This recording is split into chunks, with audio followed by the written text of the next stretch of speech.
Donnie kinilig na magkatabi sila ni Belle sa eroplano. Donnie Pangilinan, tila nabighani sa kanyang pag-uugali habang magkatabi sila ni Belle Mariano sa isang eroplano, kaya't napilitang mag-post siya tungkol dito. Maraming mga taga-subaybay ang napansin ang tila kakaibang titig ni Donnie kay Belle, na nagbigay diin sa kanilang pag-uusap. Dahil dito, marami sa kanilang mga fans ang umaasa na ang kanilang pagiging magka-love team ay magiging tunay na relasyon sa hinaharap. Maraming tagahanga ang naglalagay ng malalim na pag-asa na baka sa wakas ay magkatuluyan na sila, lalo na dahil sa kanilang magkaibang estilo at hindi maikakailang chemistry sa isa't isa. Ang mga paminsan-minsan nilang pag-post ng kanilang mga litrato o status sa social media ay nagiging dahilan ng dagdag na kilig sa kanilang mga taga-suporta. Ang mga ganoong klaseng eksena sa kanilang buhay ay nagbibigay ng kakaibang saya sa kanilang mga fans, na umaasa na ang kanilang pag-uugali ay maaaring magbukas ng posibilidad para sa isang tunay na relasyon. Ngunit sa kabila ng lahat ng magagandang komentaryo at suporta mula sa kanilang mga tagahanga,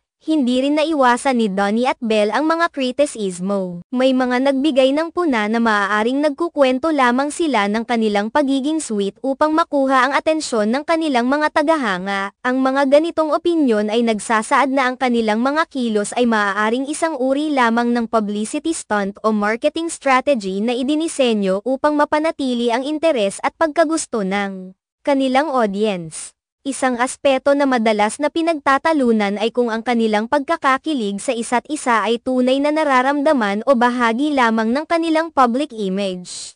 Sa mga pagkakataong ito, may mga taga-suporta na nagmumungkahi na maaaring ang kanilang mga interaksyon ay bahagi lamang ng kanilang pagtatanghal bilang magka-love team. Ang ilang mga netizens ay nagkakaroon ng duda kung ang kanilang mga pagsasama o pag-post sa social media ay isang paraan lamang upang mapanatili ang kanilang mataas na presensya sa publiko. Sa kabila ng mga ganitong usapan, ang tunay na damdamin ng bawat isa ay hindi maaring lubos na malaman ng publiko. Minsan ang mga kritisismo ay bahagi lamang ng pagiging tanyag sa industriya ng showbiz. Ang pagiging open at transparent ng mga artista sa kanilang mga taga-suporta ay maaaring magdulot ng hindi pagkakaunawaan at iba-ibang reaksyon mula sa kanilang audience. Ang kanilang mga kilos at galaw ay malimit na nagiging paksa ng talakayan at usapan sa social media, na kadalasang nagre-resulta sa iba't ibang opinyon at pananaw. Sa huli, ang tunay na relasyon at emosyon sa pagitan ni Donnie Pangilinan at Belle Mariano ay sa kanila lamang nakasalalay.